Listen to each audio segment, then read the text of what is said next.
And here we are recording. Hello, boys and girls, cats and dogs. We are an inclusive channel here. And today we are happy to have with us the Duke of Nikko. I suppose, I hope, I presume I may call you Nikko. But I met him on Instagram, as I do many of the people I interview. And I was enthralled by the wonderful pictures he has on Instagram. He also has a YouTube channel. He's on Ravelry. I believe you have your own website as well, and an Etsy shop, and just about everything. You've probably got a listing on the New York Stock Exchange, right? Yeah, well, it's not listed yet. You haven't gone public then? No. So tell us about yourselves. Okay. Hi, I am Duke of Nikko, and I'm in Memphis, Tennessee, but I'm originally from Japan. I grew up in Japan, went to college there. But right after college, I came to the United States in '99, and I have been here for 22 years now. So I'm an American now. I became an American citizen last year. Congratulations. Yeah. Have you been in Memphis the whole time? No, I first moved to Austin, Texas, to go to grad school, and I lived there for 3 years. And then I got a job in Michigan. So I moved up there and lived there for 8-9 years. And then I moved to New York City, lived there for 8 years. And then just last year, right before pandemic, I moved to Memphis. So you've been around. Yeah. Lots of different places. All four very different places, too. Yeah. The only area I haven't lived is West Coast. But I've been to the West Coast many times visiting. So I feel like I know this country fairly well. Well, you might know it better than some native-born Americans. You've probably traveled more than some native-born Americans. So I know people who have never been out of the county that they were born in. But yeah, that's that. So how long have you been knitting? I always start to say crocheting because that's the only thing I do. You knit, and you knit beautiful stuff. How long have you been doing that? I started knitting in 2010, so I've been knitting for about almost 11 years now. And I crochet too. I learned how to crochet in 2014 or so. So this is my biggest crochet blanket that I made. Wow. I don't think I've made one that big. No. Yeah, it's huge. I've given all of my blankets away almost, but yeah. That's but I mainly knit, and I'm a knitwear designer, so I design knitting patterns, hand knit patterns. Oh, okay. Oh, cool. Yeah. So is that your is that what you do for a living? Yes, I do knitwear design full time now. Oh, that's great. That's great. And I'm making so much money. No, not at all. I make very little money out of it, but Well, yeah. I mean, I'm working on it too, just trying to publish lots and lots of patterns. But that's cool. That's cool. Well, you want to show us some of your designs? Yeah, sure. So this is a hat design, and it's called Smitten with Aphrodite.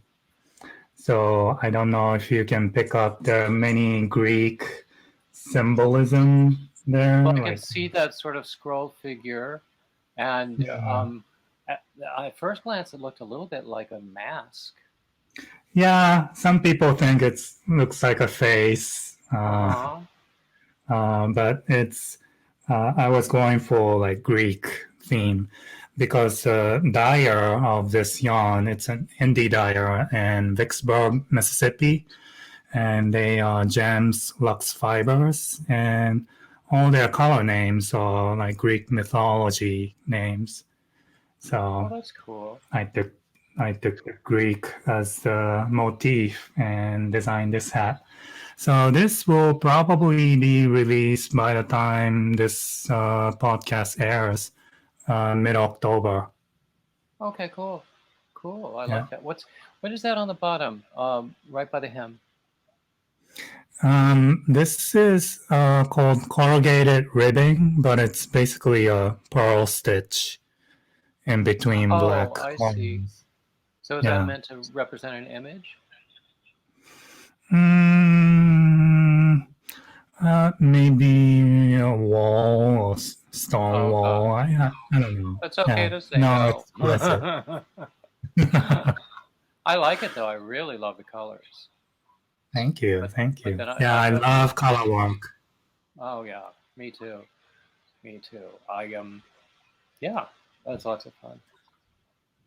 Here's another hat design. It's called Stonewall hat. Stonewall.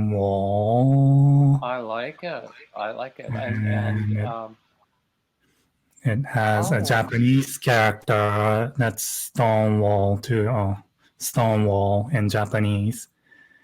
And above and below it, there are lots of gender symbols in random order. I like that. I find it interesting that it's in Christmas colors. Yeah, I wasn't going for Christmas, but it's the color the indie dyer that I collaborated with picked, and it's called Blood Moon is the orangey red color, and Envy is the green color. Oh, it's cool. That's cool. His name is Spargur Yarns, but I don't think he's dyeing yarn anymore. He kind of switched to sewing and bags and stuff like that now. But cool. So then you work with a lot of indie dyers then. Yeah, it's fun to work with. It's fun to collaborate with dyers. It's different. They have different perspective on colors and how the yarn works, and let's can I keep going with my? Of course, please. Yes. So this one is another collaboration with an indie dyer. They're from Calgary, Alberta. They're called Ancient Yarns, Ancient Fiber Arts, I think. But it's another color work hat design. And this is a Japanese character for wind. So I put lots of images reminiscent of wind. Like typhoon and tornado. That's cool. Now, if you want to send me want to send me links to all of these dyers, I will include them in the description. Okay. When I post the video, and also any pictures you want me to include, I'll find a way to edit them in. Sure. Cool. So you have more stuff to show us? Yeah, probably, but we can, enough about my works for now. I can go back to it later. Yeah. So what about social media? You've got a substantial presence there. You have a YouTube channel that seems to be growing. You have a huge Instagram presence, and you're on Ravelry. I haven't... Wait a minute, didn't you just find me on Ravelry? Yeah, I friended you. Oh, yes, exactly. It was just, I think yesterday I saw the message. Yeah, and... so I've been doing the homework, watching your podcast and watching your interviews. Cool. I love it. Yeah, so in terms of social media, Instagram is my main platform. I do have a YouTube channel, but it's mostly for tutorial videos. I don't do podcasts. I did see that you have a lot of tutorials. Yeah, so those videos supplement my knitting patterns. So they're like, I teach about the techniques that are in my design so that knitters can follow me and knit them as easily as possible. I don't do a lot of tutorials myself, but I occasionally do them, particularly if there's a part of a new pattern of mine that I think is going to need some clarification or some illustration. Yeah. So that reminds me I should do one for Friday.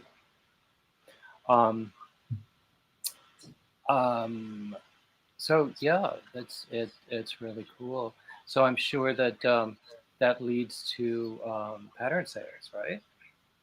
And also sales on Etsy. You have you sell finished objects on Etsy, right? So Etsy, I use Etsy for sample sales. I don't have a lot of finished objects to sell, but any samples that I made that I don't think I need, I put it up there. But I don't think I've made that many sales of my samples. I do mostly Ravelry, pattern downloads. In fact, I just released a new pattern.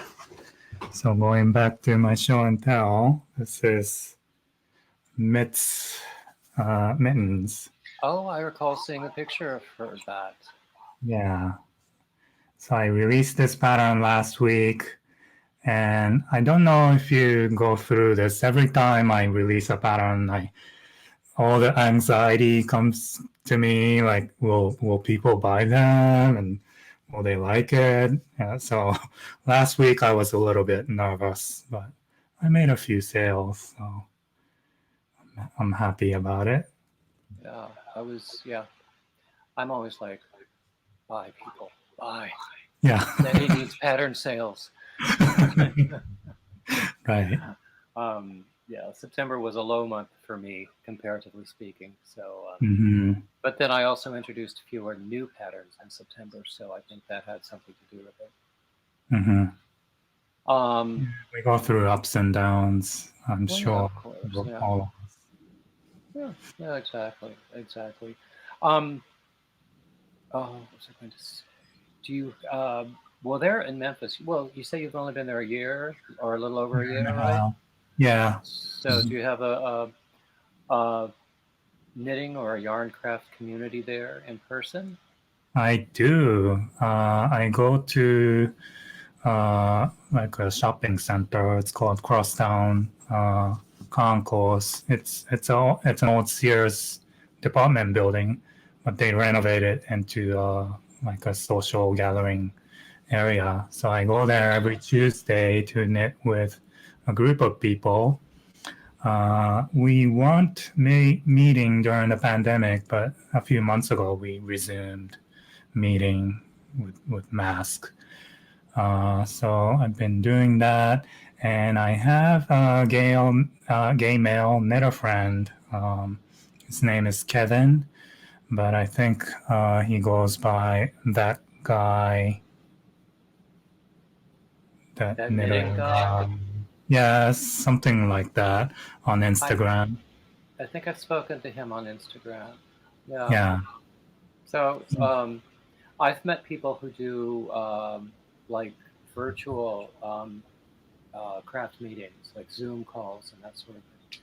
And there are some YouTubers who organize them, and they have like an unmanageable number of people who want to be part of it, and they have to cut it off sometimes. So, I'm sorry, it wasn't that guy. It's Papa Knits. Oh, Papa Knits? Oh, okay. Yeah, his name is Kevin Wheat. Hi, Kevin. Okay. I hope he's watching. Yeah. I will have to look for him. I might have spoken to him before. I don't know. I reach out to a lot of people, and some of them respond, and some of them don't. But that's okay. Yeah, it's fun to meet other male knitters, you know. Exactly. When I was living in New York City, I used to go to guys' night, men's group. Oh, there was one. I think it's still going on at one of the bars in Manhattan. Mm-hmm. It was organized by a knitwear designer. Josh Bennett. Yes. Club Coming. Something like yeah. Yeah. It was funny. I was seeing his face because it's a memorable face. But I was forgetting his name. I'm bad with names. People tease me. They say I always get these attractive men on here, and I flirt with them. Uh-huh. I don't know why they would say that. That's part of the culture. Our culture. So yeah, but I've met some really nice people doing this. Mm-hmm. Yeah, so I used to go to that bar too. I think Josh is not part of it anymore, but there's another host, Brinny Maxwell.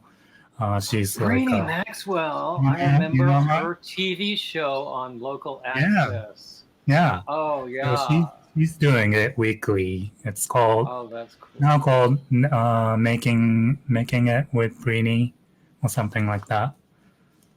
Yeah, Brinny is wonderful. Yeah. I never met her in person. I met Heather Lettuce. I think I met Trailer Trash, but she was very much into the bear community. Trailer Trash was. Oh yeah. Still is, I imagine. But, the things you see in the middle of the night on local access cable in Manhattan. Mm-hmm. Yeah. So what year were you living in New York City or suburb? I moved there in '91, and I left. And I was in several. I was in Manhattan, in Brooklyn. I was in Connecticut. I was in Westchester. I spent a brief time in New Jersey.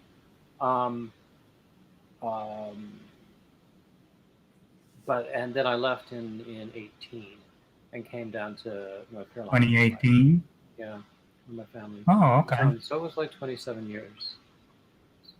Wow, that's a long time. Something like that. Mm-hmm. Yeah, so we did overlap then. I was there from 2010 until 2020. Yeah. So.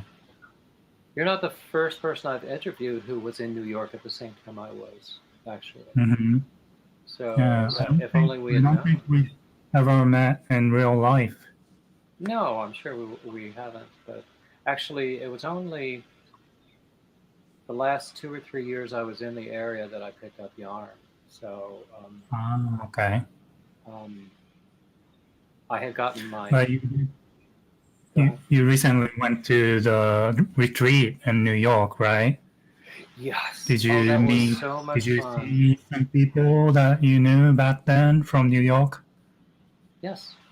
Well, no, there's one guy who was actually on staff at the retreat center, whom I think I first met in like 2001.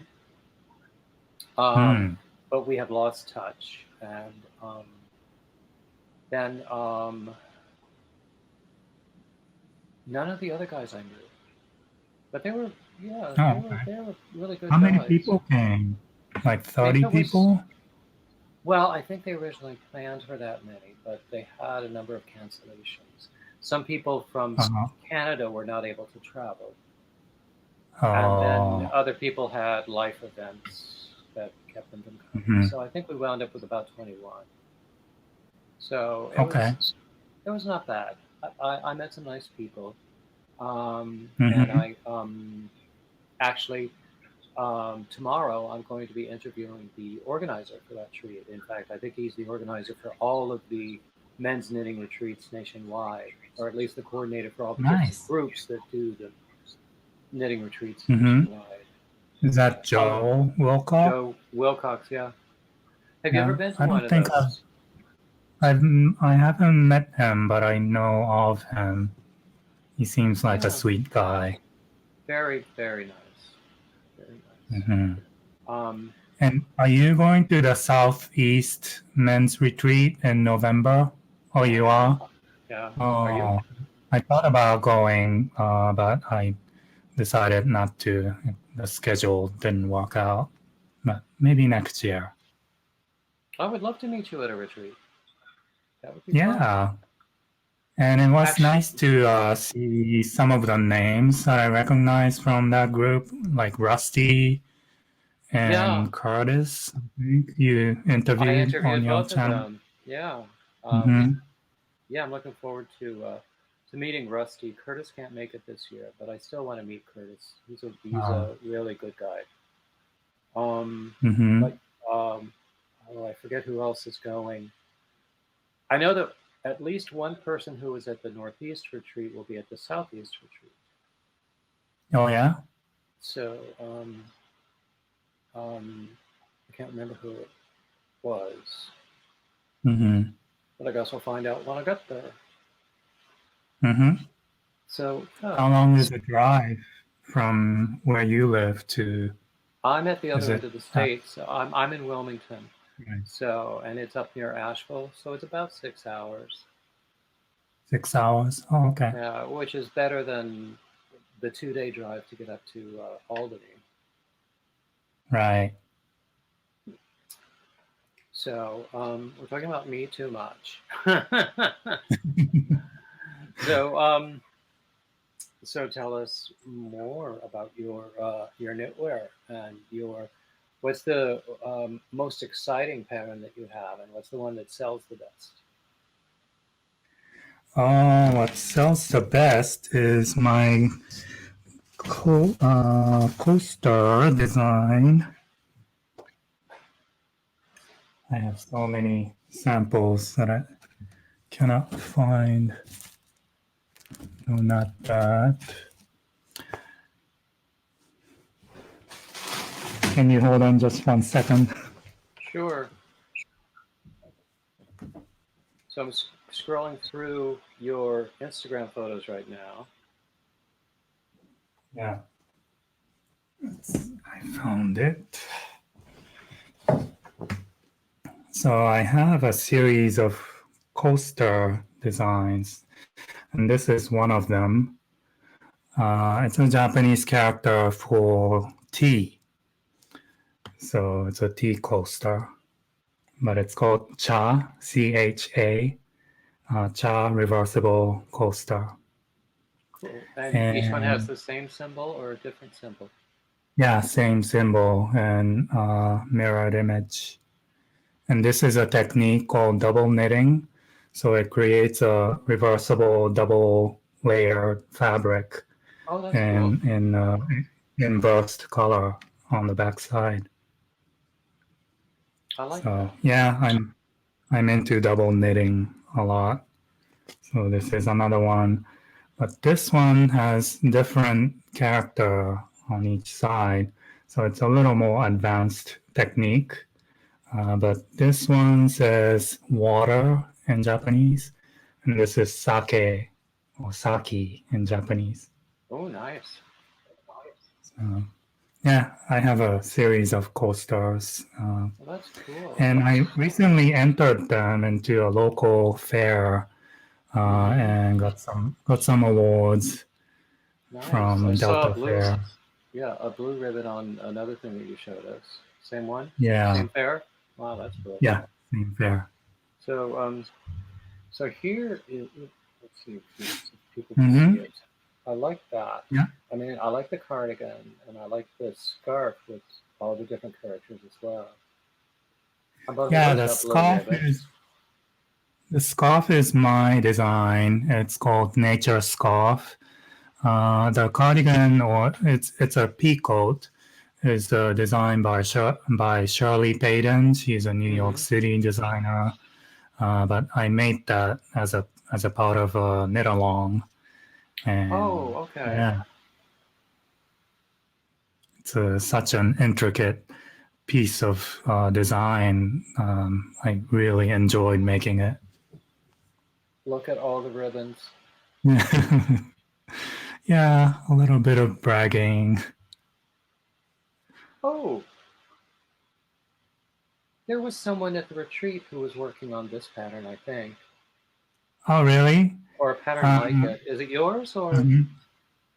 No, it's not mine. It's by Alasdair Post-Quinn. I don't know if he was at the retreat this year, but I know he's been to that New York retreat before. He lives in Boston, I think. Don't think I And remember he's, anyone named Alistair. And I think the guy who yeah, was working on it was from California. okay, There were people from California who came to New York. That amazed me. nice. Mm-hmm. Oh, and by the way, I am going to Rhinebeck this year, next week. Oh, lucky you. I used to love Yeah. so to Rhinebeck. My ex Mm-hmm. and I would go and have a lot of fun and spend too much money. But Mm-hmm. Yeah, it's gonna be all, my second time going there, so I'm really looking forward to it. yeah, they had a lot of stuff there. Mm-hmm. Now, we went to the Adirondack Yarn and Craft Fair, I think it was called, and people were Uh-huh. saying that it was smaller than in previous years, doubtless because of the pandemic. But Uh-huh. I wonder whether Rhinebeck is going to be smaller as well. Um, Probably, yeah, I think so. But it'll still be huge, I'm sure. Lots and lots of yarn and accessories and tools and uh, animal Mm-hmm. exhibits. And Mm-hmm. one of my favorite parts of Rhinebeck is this vendors hall where it was all sorts of regional non-yarn crafters and food and drink Oh vendors. yeah, jam and different. I don't remember donuts, so There cider. was and several distilleries and wineries, and Uh, there was one vendor um, who made dill pickles, and they were like the best dill pickles mm, I've ever had, and we used to get them and take them back home with us. mm-hmm. Nice. Yeah, yeah. Um, it was, yeah. I miss going. Too bad. Oh well. Mhm. Are you going Maybe. to Where's South, that? South, Southeast? It's SAFF. Something fiber festival. It's in Asheville. The weekend after Rhinebeck. It's another fiber festival. I haven't heard of it, Oh yeah, but it's uh, kind of well known in the region. I'm going there this year for the first time. okay. I wish I had known about it, but actually, my coffers are a little low after my retreat trip, so I need to save up Mm. for the Southeast retreat.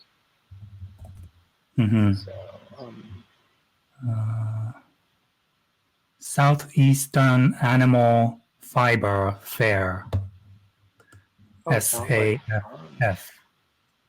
Yeah, That would be cool. Why don't you do a vlog for my channel from that, a guest vlog? yeah, sure. I'll That would do a actually be report. fun. Yeah. Uh-huh. Oh, yeah. Special correspondent.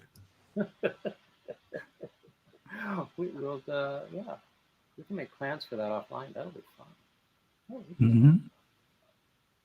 Okay. Yeah. Yeah, so being in the South, I'm looking forward to connecting with, other knitters from the South.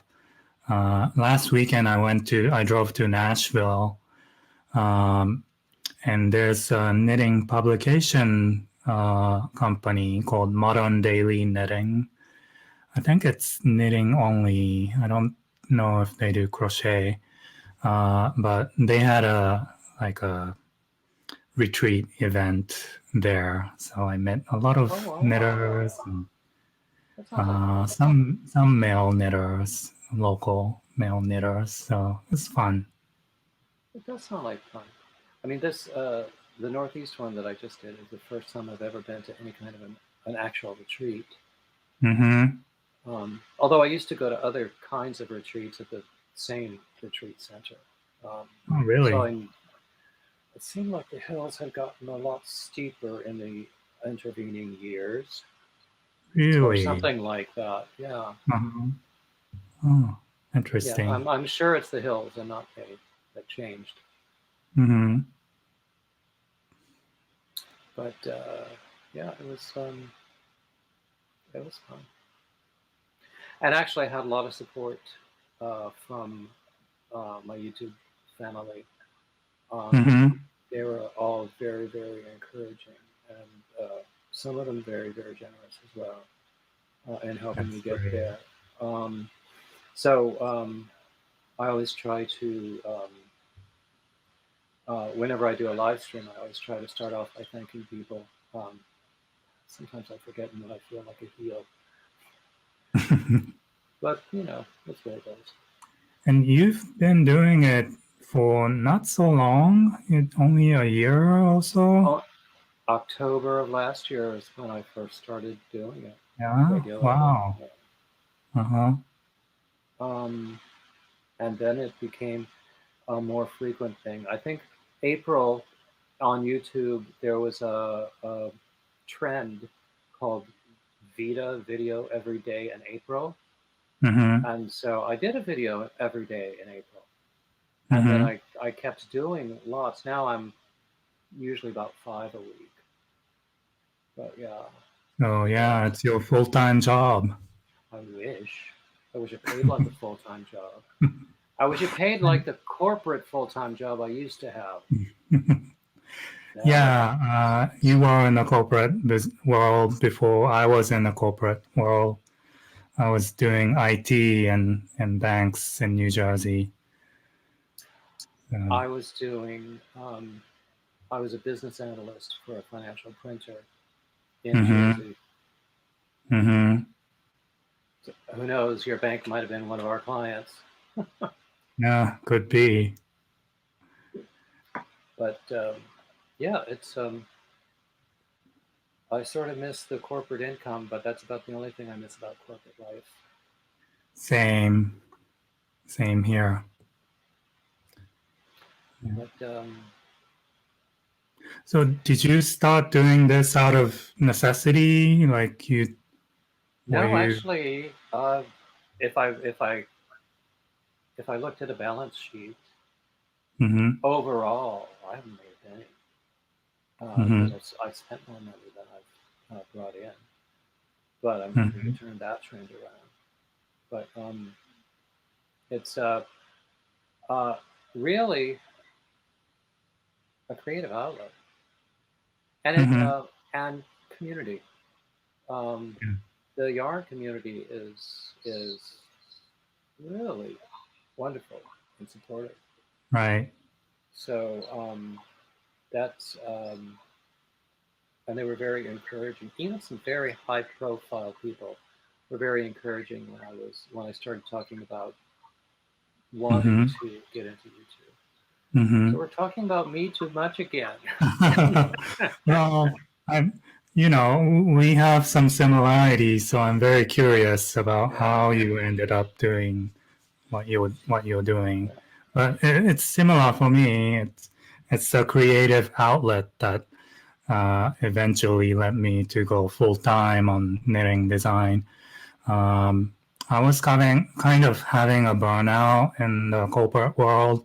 I was a project manager, and it was, stressful, boring, and all the politics and bureaucracies was kind of wearing me down. And it was kind of taking my time away from knitting. And sometimes I miss club coming events because of conference calls I had to do, so I really missed knitting and wanted to do it more and more. So one day I just stopped my corporate job and I decided to go full time. And how did you choose Memphis as your next home? so my husband is a Memphis boy. He grew Oh, up okay. here. He went to high school and college here. So we're back to where he came from. And most of his high school friends are still here. So it's kind of nice. And his siblings are here too. So it's nice to kind Have a of, built-in family. yeah. And I think my husband is around your age. You mean very old? No, he's not very old. He's so young. Nice save. But yeah, he's born in 63. I'm born in 76. So we have a bit of a age gap. But he's about to retire. Oh, okay, cool. Yeah. Mm. I was born in December 62, so almost 63. Okay. So this year I will be 39 and some months. Mm-hmm. Yeah. 240 months to be exact. But Nice. That's my story and I'm sticking to it.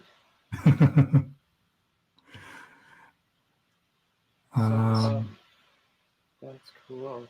So then how do you find all of these independent dyers that you like to work with? Do you find them like on social media? Yeah, social media. And also I often participate in Vogue Knitting Live and Stitches. You know, they both started doing this virtual monthly thing.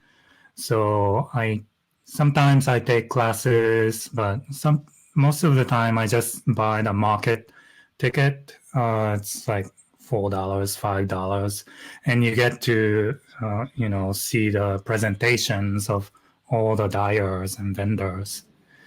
And yeah, those are the places I get to know new dyers, and sometimes I message them and then tell them I'm interested in collaborating. So that's how I find them. And how does a corroboration work?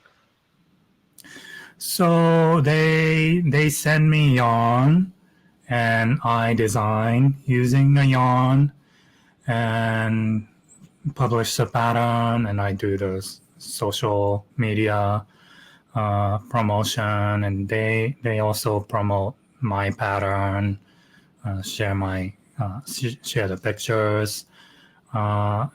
That's basically it. And so I get the yarn support.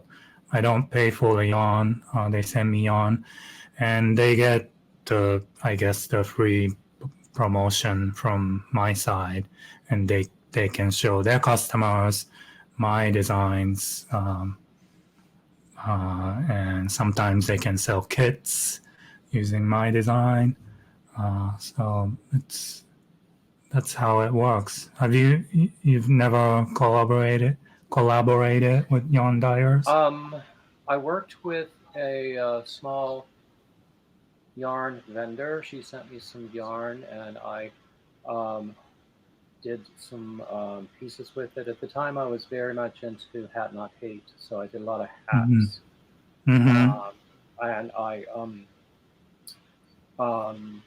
I published the pictures. She wanted to see pictures and potentially publish my patterns, or at least links to where they are on my blog, on the on their website. Mm-hmm. And I know I published the pictures, and I failed to follow up, and opportunity might be lost there. I've spoken with a few other people about kits, but nothing has ever really come about. Now, one of the people I interviewed is organizing, right now he's organizing a knit-along. He does a lot of work with AIDS fundraising and AIDS rides. And yeah. so you know which one it is. Gary? Yeah. So he's organizing a knit along right now, but he's going to do another in the new year that is both knit and crochet, and he'll be using Mm-hmm. my patterns and some very nice hand-dyed yarns and creating kits. Mm-hmm. So that will be very nice. I will consider that an honor. Mm-hmm. But I would love to do kits and collaborations with people. Mm-hmm. Yeah. Usually they're very generous about sending you yarn. Mm-hmm. I've worked with some small indie dyers like Jems Luxe from Vicksburg, Mississippi. They're pretty small. But I also work with some of the very well-known, it's all relative, but Anzula Luxury Fibers is a very well-known indie dyer out of Fresno, California, and their yarn is very luxurious. $35 a skein. It's high-end stuff, Mm-hmm. but they gave me yarn to play with, so I designed something Oh, for excellent! them. Yeah, Yeah, and I've also sounds. worked with some of the bigger companies like Knitpicks. They have a program for independent designers. So they send you yarn and Send me a you, link for that. yeah, will do. Yeah, yeah, yeah. Some of my existing patterns. One in particular, which is my best selling, works really well with like a variegated or a self-striping yarn.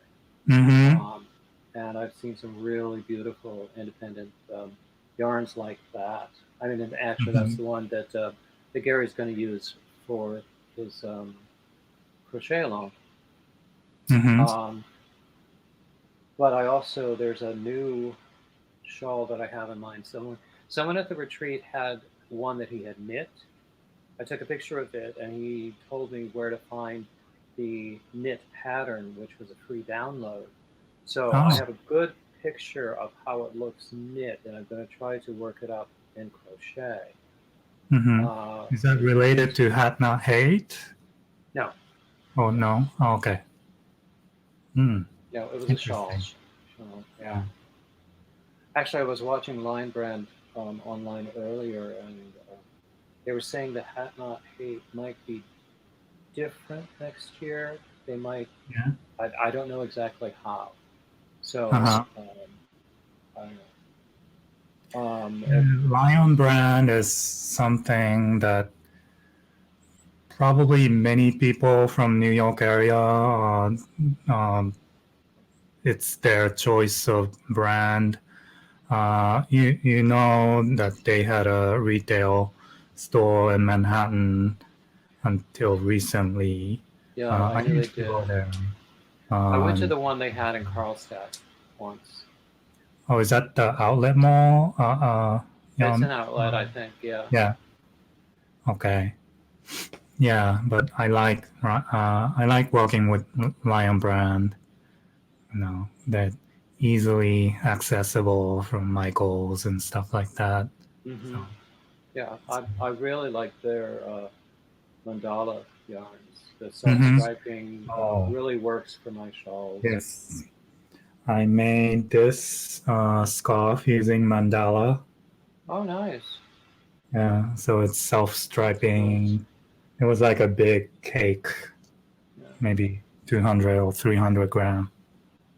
I used to be all about the budget yarns, but then I Mm-hmm. ran across some yarns that I say give acrylic a bad name Mm-hmm. because they were so harsh. But there are some nice budget yarns.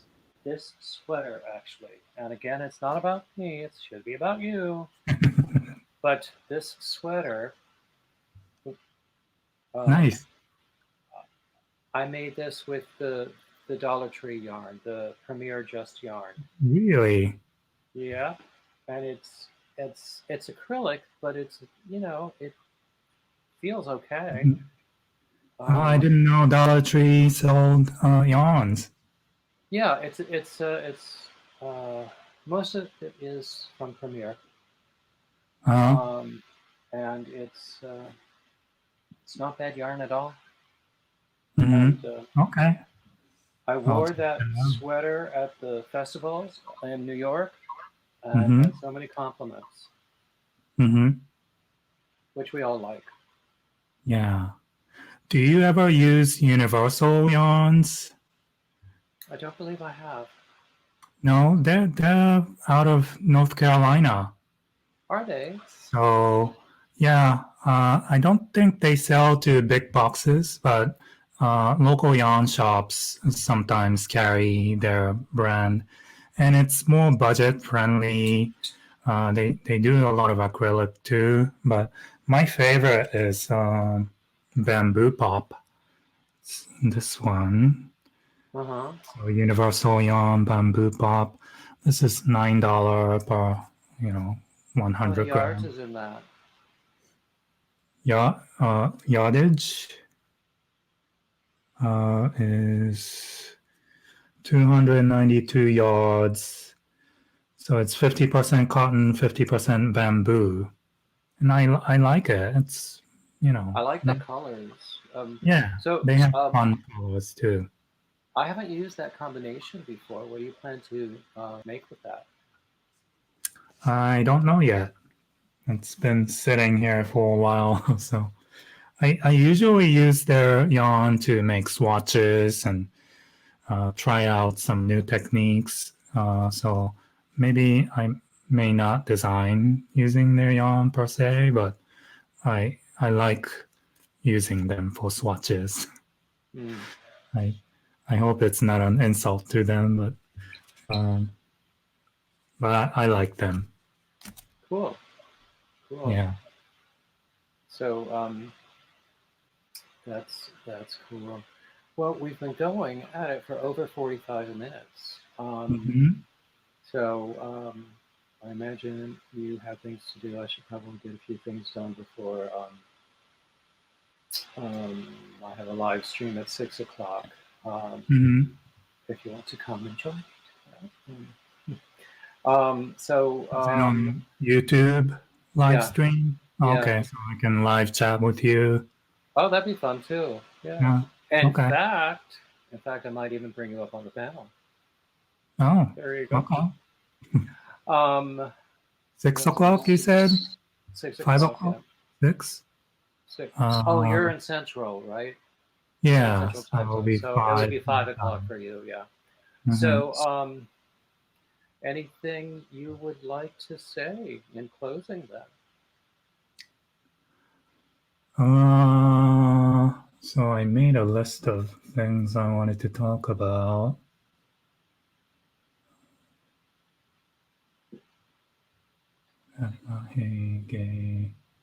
So can I suggest some of the people you should interview in the near future? I would love that. Send that to me in an email. Okay. Yeah, because I'd love for you to interview some of my friends. I would love to do it. I don't know if you're already following Gregory Stitch. Oh, Gregory Stitch? I've approached him before. He was actually supposed to be at the Northeast Retreat, but for some reason he had to cancel. I'm not really sure why. But I have approached him about an interview, and yeah, I don't remember why, but it didn't happen. But yeah, he does a lot of different things, so maybe he's super busy right now. But he's in Atlanta, so he's another southern, fiber guy. Caio Romagera, I don't know if you follow him. He's a New York City knitwear designer, but he crochets too a lot. So I think it'll be fun for you to interview him. That sounds like it would be. Yeah, he's a former drag queen, so I'm sure he has a lot of fun stories to tell. Oh, that would be a lot of fun. Yeah. Yeah. Oh, cool. Well, send me the complete list by email, Mm-hmm. and Yeah, will do. I will follow up. People often suggest names to me, and I write them down, and sometimes I follow up, and sometimes I lose the list. Mm-hmm. Yeah, I But enjoyed your interview with Needles at the Point guy. oh, Needles at the Ready. Needles at the Ready. Yeah. Yeah, they were fun. They were very nice. Mm-hmm. I've never met them, but hopefully I'll meet them at Rhinebeck. I would think they would be there. Yeah. I hope so. Yeah. Hey, if you see anybody, I don't know if you're going to know whether anyone you see is someone that I know, but if you do see someone that I know, my best. Yeah, if I've seen them on your interview, I'll mention that to them. Cool. Yeah. Well, Okay. okay. This has That's been it. great fun, and thank you so much for coming. And thank you everybody who's been watching. And you know what I always say: like, subscribe, comment, share, and keep coming back. And Yeah. thank you. And your audience doesn't need to subscribe to my YouTube. I only have like 30 followers, so YouTube is not very important. But if you can follow, if you all can follow me on Instagram or hit like on Ravelry of some of my patterns, that will help me too. So thanks in also, well, advance. actually, I think you have a lot of tutorials, knitting tutorials on Yeah, YouTube check out that my people would want tutorial videos. to look for them. Okay. Yeah.